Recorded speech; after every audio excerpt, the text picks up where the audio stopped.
But we're going to stick on the Google bandwagon with this next question.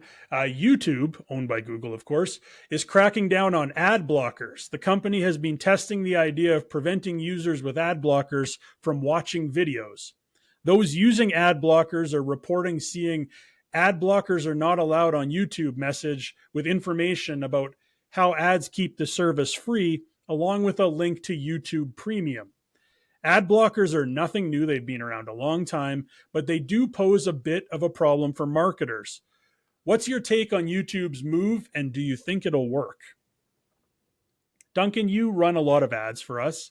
Ad blockers are something that you come across daily. What do you think about what YouTube's up to here? Okay, yeah. So ad blockers are growing. More and more people are using them, and it is sort of eating into the profits of these behemoths that offer these ad solutions. Now, from my perspective, YouTube Premium they don't yet have the value case to really get people to want to sign up. Part of the challenge, I think, with YouTube is generally the content that's on there is technically available elsewhere. You can get it for free on TikTok. It's chopped up into reels.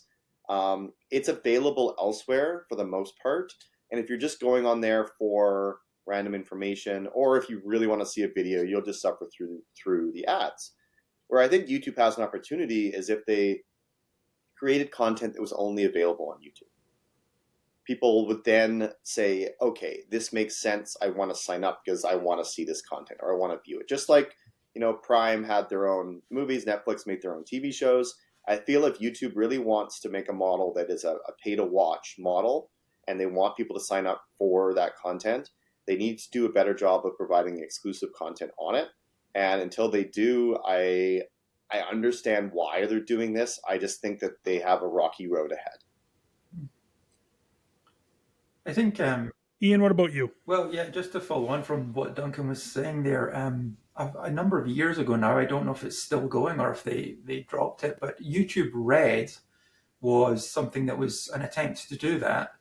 I think they partnered with PewDiePie and a number of other high-profile YouTubers in an attempt to make that content. And I just don't. I think it fell flat because of the fees involved. It was a paid subscription model rather than monthly yeah. subscription service that removed all the ads. YouTube Red. Yep. So, but yes, I think my feeling of it is, there's a couple of ways to do it, and they could encourage people to, the carrot or the stick, basically. Do you want to encourage people to work with what you're offering, or do you want to punish them for not doing what you want them to do? And Google's very much going down the latter of those routes at the moment. And I think if they offered something that people would want to use and engage with, and that would still be profitable for them. Now, I don't know what that is. I don't know what that looks like, but if the current model is failing to achieve what they need it to achieve, then maybe it's Google that needs to make the move rather than just saying our customers are evil and we're going to not let them use our platform at all.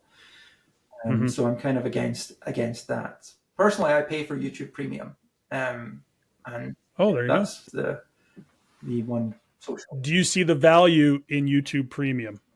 Obviously, if you're paying for it's a family plan, and I think my wife and my son both enjoy YouTube as well.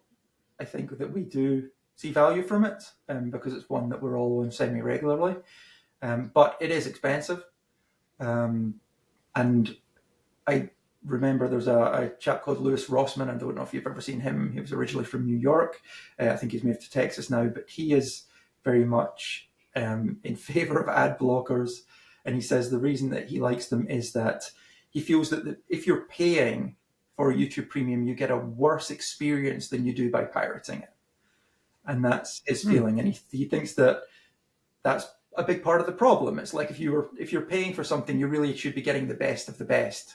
And his argument was that's not the case. If I use an ad blocker, I'm getting a better experience than I would using the premium feature, which is why he stopped paying for it. So that's like if YouTube had maybe they had this arm of their business that was like, it would go out to a whole bunch of live events. So whatever, go to Beyonce concerts, it would go to hockey games, it would go to various other things. Yeah. And if you only got access to that as a premium subscriber, I think they would blow it out of the park with people signing up. Oh, absolutely. Imagine like, whatever, Broadway plays or various other things in these other places. I mean, you see it a little bit with Cineplex. Yeah. They bring in, stuff from the Met in New York, the Taylor Swift concert. I mean, all of those things, that could be a real cool angle for YouTube to create demand Sports for as well. the premium product. But they haven't really done that yet. I mean, I've seen some live events. A lot of electronic music festivals often have live events through YouTube. But I think there probably is some sort of solution in there to drive more demand. I just haven't seen it yet, and I don't see the reason to sign up. Duncan, as an advertiser, do you dislike ad blockers, or you're just acknowledge that they exist and you move on and we find different ways to get in front of people? I mean, on the digital side, I would say that the audiences generally are pretty large. So even with the people that use ad blockers, you still have a pretty large pool of people to interact with. Yeah. I still think getting around the ad blockers, because you're still going to have to hit these people. You just have to think a little bit outside the box. I mean, marketing, if you only do marketing on digital, you're kind of setting yourself up to be a little pigeonholed.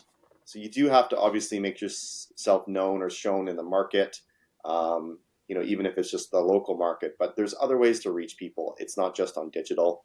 And you kind of have to make sure that you're not just focusing on one medium all the time. So I don't have a problem with ad blockers. They make sense. You just won't be the person I'm targeting necessarily.